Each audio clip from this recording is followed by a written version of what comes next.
Hai Kabil. Shalom Rahel. Shalom Kabil. Gimana, udah siap? So, Rahel, hari ini minggu ini, tepatnya bulan ini, kita lagi bahas mental health issues. Yang Kabil dengar, kamu pernah punya pengalaman tentang itu. Boleh ceritain nggak? Itu kenanya aku dari 2021 ceritanya. Baru berarti ya? Baru, 2021 bulan Oktober.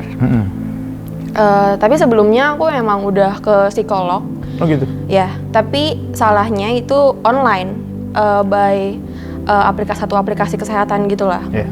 Cuma aku ngerasa karena aku udah takut ya untuk datang langsung gitu, untuk datang langsung ke praktek psikolog itu aku masih takut pada saat itu. Jadi akhirnya aku memutuskan untuk kayak udahlah biarin aja, nanti juga hilang sendiri gitu. Ini cuma perasaan gak enak sebentar aja. Tapi ternyata makin lama makin parah sampai di bulan Oktober 2021? Yes, di akhir Oktober 2021 itu aku udah ngerasa ancur-ancuran segala macam. Akhirnya ya udah aku chat bikin appointment sama dokter di Dokter Surilena namanya di RS Atmajaya Pluit. Aku ke psikiater langsung, datanglah ke sana sendirian. Maksudnya aku nggak mau ada yang tahu juga kan. Yeah. Jadi aku pergi sendiri, terus kayak aku kuat gak ya kalau aku sendiri. Akhirnya aku minta tolong temen untuk temenin. Terus begitu udah nunggu sekitar 2 jaman karena agak ngantri juga, terus udah masuk giliran aku, temen aku tinggal kan. Maksudnya kayak dia ada urusan lagi. Udah aku sendiri masuk. Nah ya udah, akhirnya dokter diagnosa PTSD dengan depresi berat. Oh, berarti 2 langsung? Iya, dan itu PTSD itu buat yang belum tahu post traumatic stress disorder. Yes. Ya, jadi ya udah pas didiagnosa ini aku juga jadi ya ampun. Berarti kamu ada satu kejadian yang bikin kamu trauma, dan kalau kamu ingat atau lewat lah di pikiran kamu, stres kamu kambuh gitu ya? Iya, lebih ke depresi yang udah berat sih menurut aku. Maksudnya yang udah aku nggak bisa kontrol lagi gitu. Oh, gitu? Pikiran semuanya, gimana aku ngancurin diri aku sendiri juga. Self harm? Enggak, aku enggak. Tapi aku merencanakan pembunuhan. Maksudnya kayak ngerencanain bunuh diri gitu loh. Oh wow. Jadi misalnya kayak aku kan kerja masih bawa motor ya. Emang dari dulu bawa motor sih. Terus sebelum kerja tuh aku udah kayak bengong dulu di rumah, kayak hari ini gue harus ngebut sengebut-ngebutnya supaya mati kecelakaan gitu. Wow. Nah Rahel, kita udah denger nih. Kalau kamu tarik, Kabil penasaran. Kira-kira menurut kamu sekarang, kalau kamu kan udah pulih nih sekarang, udah lewat lah. Yeah. Kira-kira penyebab pertamanya apa sih? Apa yang kamu buat kamu tiba-tiba jadi gitu? Sebenarnya kan sesuai sama namanya ya, diagnosanya itu kan stres pasca kejadian lampau gitu kan. Iya. Nah, aku awalnya suka mendem gitu loh, numpuk-numpukin kejadian apa, nggak kejadian yang menurut aku besar gitu, terus aku nggak cerita ke siapa-siapa, terus yaudah aku pendem, tumpukin sendiri sampai akhirnya ya udah meledak sendiri lah. Nanti aku bisa histeris, terus ngamuk, terus bisa mukulin diri sendiri juga tanpa kejadian apa-apa. Ada triggernya kalau itu. Ada triggernya. Ada triggernya. Tapi kalau misalnya nangis yang tiba-tiba nangis itu juga sering. Maksudnya nggak ada kejadian jelas gitu ya. Aku lagi diem aja, kita tiba-tiba bisa nangis. Bisa tiba-tiba langsung, depresinya udah yang kayak kok begini lagi ya gitu terus. Iya. Terus sampai itu dokternya kan aku pertama kali ke psikiater, terus dikasih obat sekali buat sekitar 2 mingguan. Dia bilang kamu coba dulu, ini ada obat racikan, jadi udah termasuk penenang, terus juga udah termasuk mood stabilizer untuk pengendali mood segala macam, udah termasuk buat obat tidurnya juga, jadi udah include semua. Terus udah kayak gitu aku minum ya, aku ngerasa better, tapi tetap kayak masih muncul ya, masih ngerasa kosong lah dan segala macam. Terus sampai akhirnya jadi ada satu kejadian lagi yang baru banget nih. Jadi kayak misalnya aku baru banget didiagnosa, terus ada kejadian lagi gitu. Nah, makin hancur lagi akhirnya. Emang dokternya udah bilang setelah 2 minggu kamu balik lagi ke sini ya, kita konsultasi, kamu harus terapi karena kamu ini udah mengarah ke bipolar katanya. Udah ngarah. Jadi jangan sampai bipolar, kamu udah harus sembuh dulu. Kita sembuhin trauma-trauma kamu segala macam dokternya bilang. Terus udah akhirnya gitu, ya dikasih obat, tapi setelah 2 minggu itu aku balik lagi. Dia bilang saya naikin ya dosisnya. Malah dinaikin dosisnya. Karena makin parah.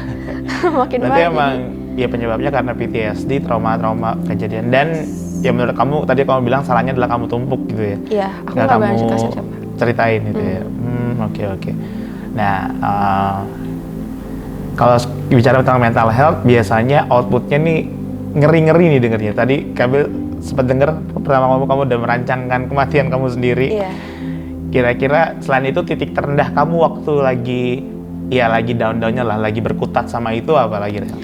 Itu di bulan, ya sekitar 6 bulan itu sih, Oktober November itu aku ancur-ancurannya itu. Aku pernah, jadi selama beberapa hari gitu ya, di kamar, nggak ngelakuin apa-apa, nggak makan sama sekali. Jadi yang aku rasain ya Kabil, aku tuh nggak bisa makan. Kalau makan mau muntah, ya, nggak bisa makan, nggak bisa tidur, mimpi buruk sama gelisah, terus fisiknya ya tremor, terus jantung berdebar, terus juga pokoknya bawaannya gelisah, terus bawaannya negatif aja gitu. Gitu ya. Sama apa ya? Sama paling aku ngerasa kayak setiap ada terjadi problem itu kayak ini tuh salah lu, Fa, gitu, kayak itu semua terjadi karena salah karena ini salah, iya, nyalain diri sendiri terus gitu sih. Dan nggak ada yang bela saat itu, bener nggak sih? Nggak ada, karena apa ya, kita ngerasanya ya sendirian aja, sepian. Terus juga ngerasanya orang-orang tuh nggak peduli gitu, jadinya ya udahlah. Betul. Sampai kayak gitu deh. Kayak gitu. Nah, biasanya kan tadi kamu udah bilang, maksudnya kayak kalau orang yang mental health takut cerita ke siapa-siapa, lebih kayak cenderung ya tadi ngurung sendiri di kamar, bahkan sampai nggak makan berhari-hari. Wow, Kabil juga baru dengar nih hari ini, ternyata separah itu. Dan kira-kira apa yang tiba-tiba bikin kamu mikir kamu harus sembuh dari itu? Pertama ya maksudnya kayak aku ngobrol ke cici aku sih pada saat itu. Jadi begitu aku didiagnosa, aku cuma bisa cerita sama cici aku.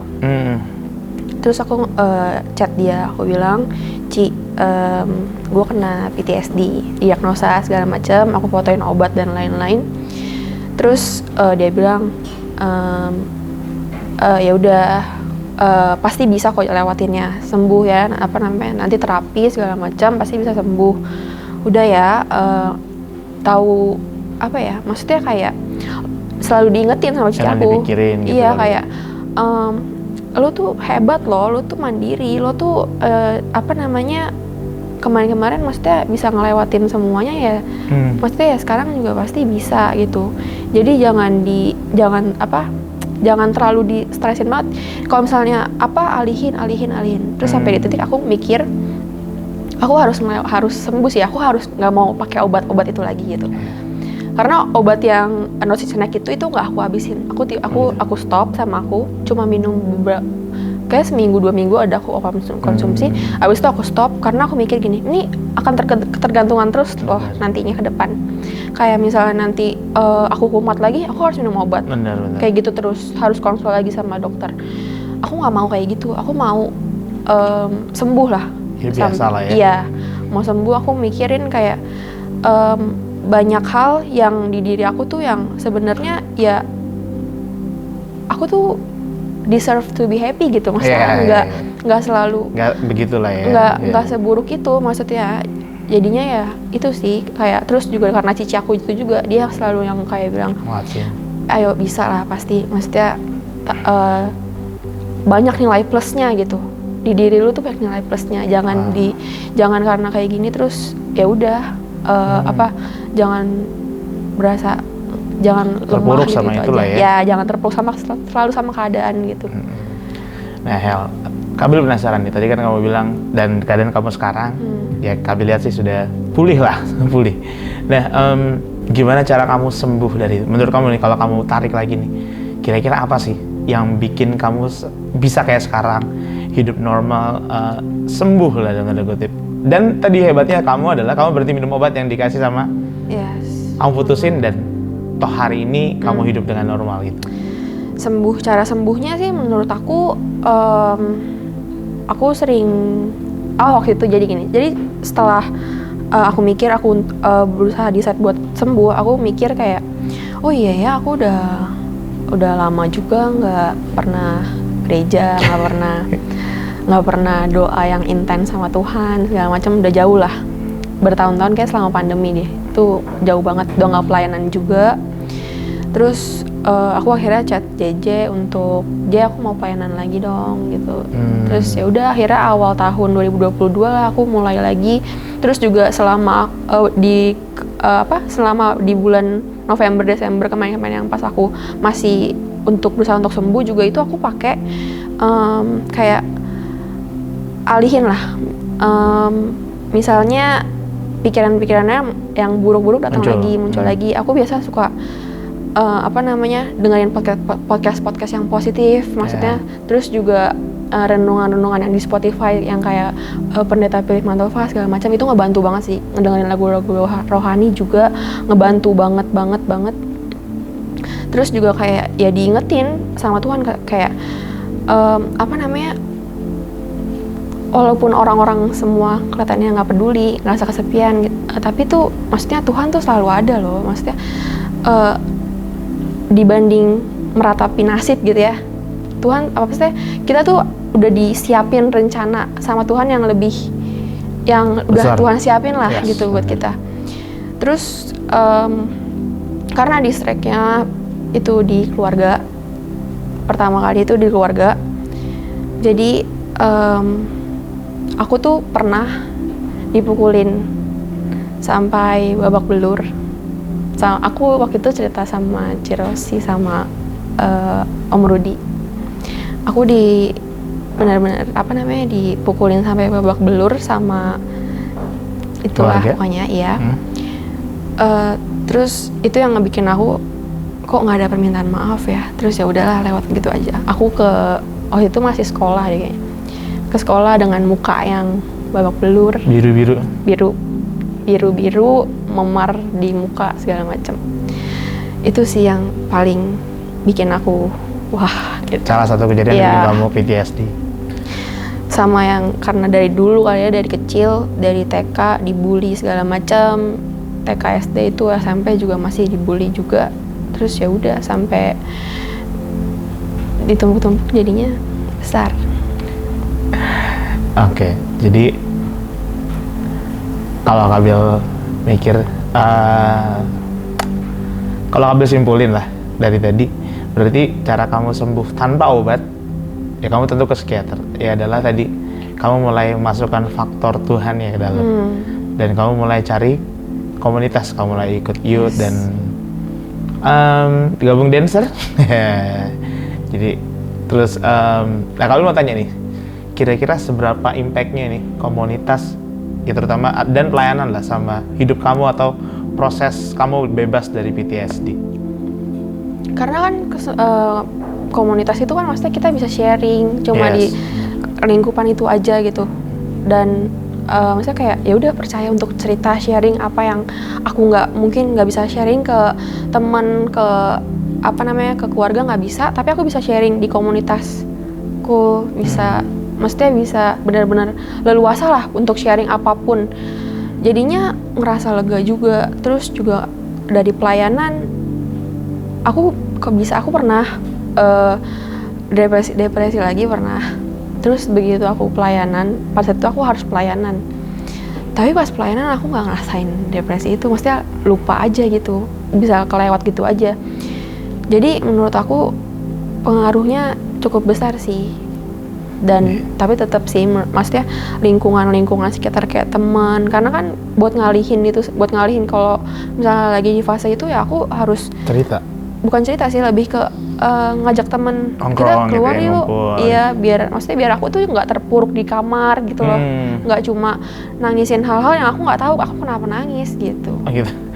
Iya sih, itu berarti emang penting banget komunitas, terutama buat ya dalam tanda kutip bilangnya apa, penyintas atau mantan pasien mental health issues kayak kamu ya berarti ya. Dan ya kita nggak bisa raguin faktor Tuhan. Waktu Tuhan panggil kamu juga, berarti kamu ngerasa ya mungkin waktu datang ke gereja lagi, tadi kamu mention dengar renungan, mulai doa, ya mungkin menurut kamu itu ngubah hidup kamu nggak? Merubah sih, karena banyak, karena aku percaya ya semakin banyak kita ngedengerin hal-hal yang positif ya, jadi di diri kita juga ada, maksudnya jadi bilangnya vibe-nya positif lah ya, ikut positif iya, dibanding kita cuma ngedengerin kutukan orang atau omongan sia-sia dari orang, ya kan, mending kita dengerinnya yang kayak gitu. Jadi kalau misalnya aku lagi temen nggak bisa diajak kemana-mana gitu, jadi ya udah di kamar matiin lampu, udah aku cuma ngedengerin renungan atau ngedengerin podcast positif aja sih. Benar-benar. Itu ngaruh banget kita dengerin firman Tuhan yang masuk, the word of God itself gitu, kata-kata Tuhan sendiri yang pasti nguatin banget sih.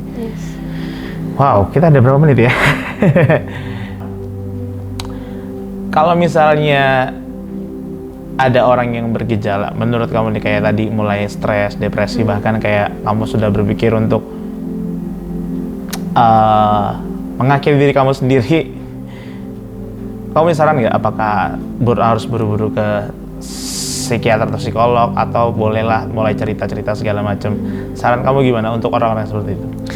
Kalau misalnya menurut aku ya, kalau misalnya dia udah ngerasa ada yang nggak beres sama dirinya, menurut aku langsung ke psikolog atau psikiater. Jadi kalau ke psikolog sama psikiater itu ada beda ya. Kalau psikolog itu dia ngasih tahu gimana caranya untuk ngendaliin, untuk nanganin. Tapi kalau misalnya psikiater itu tuh terapi, terus juga dikasih obat. Kalau psikolog tuh nggak pakai obat. Oh gitu ya. Psikolog nggak dikasih obat, tapi kalau psikiater itu dapat obat. Kalau psikiater itu kali nyembuhin apa gimana? Kalau apa? Kalau psikolog kan tadi untuk maintain kayak ngendaliin perasaan segala macam. Kalau ke psikiater lebih ke nyembuhin kah, atau kayak fokusnya lebih ke biar pulih hilang nih apa gimana?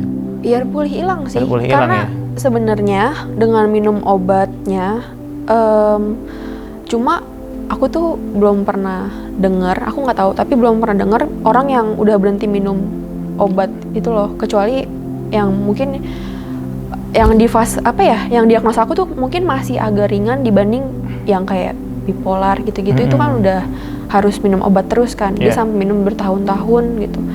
Jadi sebenarnya kalau psikiater itu lebih ke gimana caranya supaya stabil aja sih, stabil terus mungkin kalau misalnya efeknya bagus ya bisa sembuh. Jadi jangan ragu lah ya. Iya, karena kan gini, kita ke psikiater juga dokternya nggak bisa kita coba cuma satu. Oh gitu? Nggak bisa, karena cocok-cocokan. Kita sharing sama orang kan, gimana respon dokternya segala macam. Jadi ada temen aku, dia sampai pindah dokter tuh ada 5 kali. Iya, karena harus cari yang sampai yang cocok lah buat nemu dokter yang ini dokternya cocok nih sama itu. Oke. Nah, sekarang berarti jangan ragu ya, jangan takut ya kalau untuk ngecekin diri aja kan gak ada salahnya toh. Betul. Nah pesan kamu nih, kalau misalnya mungkin sekarang ada yang lagi depresi, ada yang lagi stres, ada yang lagi mungkin tahap, kan pasti kan kalau orang sampai itu nggak langsung begitu dong, pasti tahap bertahap. Bener dong. Kayak pertama trauma, terus disimpan lama-lama jadi gitu. Nah mungkin yang awal masih stres, depresi, atau mikir yang enggak hari-hari ini, sebelum sampai ke sana, saran kamu apa? Maksudnya apa yang kamu mau bilang sama mereka sebagai orang yang udah dipulihin? Dan tadi kamu mention, Kabil tertarik banget sih, kamu belum pernah dengar ada orang yang bisa berhenti minum obat dari psikiater itu. Iya, belum cuma aku nggak tahu ya, mungkin ada disclaimer, belum tahu, tapi kamu bisa. Dan menurut Kabil itu faktor mujizat Tuhan juga terjadi sama kamu. Dan ya apa yang mau kamu ngomongin, apa yang mau kamu omongin sama mereka yang lagi mungkin ngalamin stres, depresi segala macam hari-hari ini? Kalau misalnya, maksudnya ini lebih ke Pesan kamu lah. buat mereka yang Iya, mengarah benar. ke sana. Sebagai kamu kan ibaratnya kamu udah pulih nih, kamu udah lewatin itu semua. Ya tadi kamu sarannya kamu mungkin punya komunitas, bangun hubungan sama Tuhan. Nah, untuk yang mereka yang baru-baru nih, yang lagi stres atau depresi atau segala macam, pesan kamu ke mereka apa nih? Cari kegiatan yang bikin dia happy sih. Maksud aku sebisa mungkin alihin juga kayak cari hal-hal yang positif, karena kan juga banyak juga ya yang akhirnya kemana jalan yang salah gitu. Karena ya aku juga nggak munafik ya, aku juga sempet ke jalan yang salah gitu. Tapi ya karena aku ngerasa enggak, ini bukan gue gitu, jadi harus dibenerin. Nah kalau menurut aku cari kegiatan yang positif itu nomor satu sih menurut aku. Sama ya ada komunitas juga, itu penting banget menurut aku. Cool itu penting banget sih menurut aku. Cool. Okay. Ya di luar itulah komunitas-komunitas yang membangun lah. Itu juga berpengaruh. Terus juga kalau pesan aku sih, kalau misalnya emang benar-benar udah ngerasa kayak nggak beres atau apa, kayaknya mendingan langsung cek ke psikolog atau psikiater juga. Terus sebisa mungkin ya itu sih, cari hal-hal yang bikin dia happy. Kayak cari misalnya Tuhan. Cari Tuhan. Iya, itu nomor satu dong. Nomor satu cari Tuhan ya. Wah, oke. Jadi kita udah dengar cerita kamu nih panjang lebar tentang PTSD nih. Jadi sebenarnya minggu ini juga bulan ini kita lagi bahas mental health. Kabil pun awam sama itu, makanya sempat tersyok sama cerita kamu tadi, kesaksian. Dan Kabil berdoalah apa yang kita sharingin sekarang, kamu sharing ke Kabil bisa jadi berkat, bukan buat kita berdua, tapi bukan buat yang lain juga. Thank you Rahel. Thank you Kabil. Thank you Rahel. God bless you ya.